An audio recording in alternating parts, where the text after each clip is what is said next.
कुंभारी गावात सामाजिक ऐक्य आणि संस्कारांचा सुंदर संदेश देणारा जलसाय कार्यक्रम मोठ्या उत्साहात पार पडला.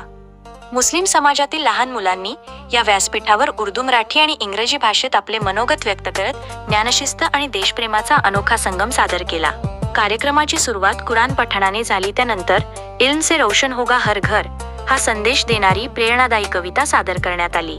मराठीत बोलताना विद्यार्थ्यांनी शिक्षण हाच खरा विकासाचा मार्ग आहे असे सांगत पालकांना आपल्या मुलांना शाळेत पाठवण्याचे आवाहन केले, तर इंग्रजीत त्यांनी education is the key to a better future असे स्पष्टपणे मांडले. या जलसायमध्ये कुंभारीतील मुस्लिम महिला, ज्येष्ठ नागरिक आणि तरुण बांधव मोठ्या संख्येने उपस्थित होते. महिलांनी सांस्कृतिक गीत सादर करत समाजात एकतेचा सूर जागवला, तर तरुणांनी शिस्तबद्ध आयोजनातून आदर्श उदाहरण घालून दिले. कार्यक्रम यशस्वी होण्यासाठी कुंभारीचे मुस्लिम युवक आणि स्थानिक मुस्लिम जमात यांनी पुढाकार घेतला. स्टेज व्यवस्थापन, ध्वनी व्यवस्था, बसण्याची सोय आणि मुलांच्या तयारीसाठी त्यांनी अनेक दिवस मेहनत घेतली. या सोहळ्याने केवळ धार्मिक नाही तर शैक्षणिक आणि सामाजिक प्रबोधनाचा संदेश दिला. कुंभारी गावात असा रचनात्मक उपक्रम सातत्याने होत राहावा अशी भावना उपस्थितांनी व्यक्त केली. मुस्तफा मोहम्मद सल्लल्लाहु अलैहि वसल्लम यांच्यावर, त्यांच्या पवित्र घराण्या व साहाबावर असो. आदरणीय उलेमा, किराम, मौजूद शत्रुवृंद आणि इस्लामी बांधवांनो, आज आपण त्या महान मानवाच्या जीवनाविषयी बोलण्यासाठी एकत्र आलो आहोत, ज्यांनी खरोखर बुडालेल्या मानवजातीला इमान, अमान, बंधुता, नैतिकता आणि आदर्श जीवनाचा प्रकाश दिला. आपले प्रिय नबी रहमतुल्लिल आलमीन मोहम्मद सल्लल्लाहु अलैहि वसल्लम नबी सल्लल्लाहु अलैहि वसल्लम यांचे प्रारंभिक जीवन.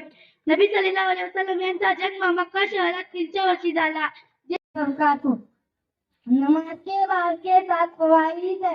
नंबर 1 बदन का पाक होना. नंबर 2 कपड़ों का पाक होना. नंबर 3 बंद करा. कुराण व सुन्नतला धरून ठेवा. एकमेकांचे जीव, माल व इज्जत पवित्र आहे. तुम्ही म्हणाले, मी तुमच्या 2 गोष्टी सोडून जात आहे, कुराण आणि सुन्नत. याला धरून ठेवले कधीच चुकणार नाही. आजच्या काळात सुट्टीची गरज. Introduction of Quran. Allah says this Quran has been sent through honorable angel. That is to say that the angel who has along with the quality of honor is inducted with great power Hazrat Jibril alayhi salam. It does not mean at all that because along Quran to the Hadith.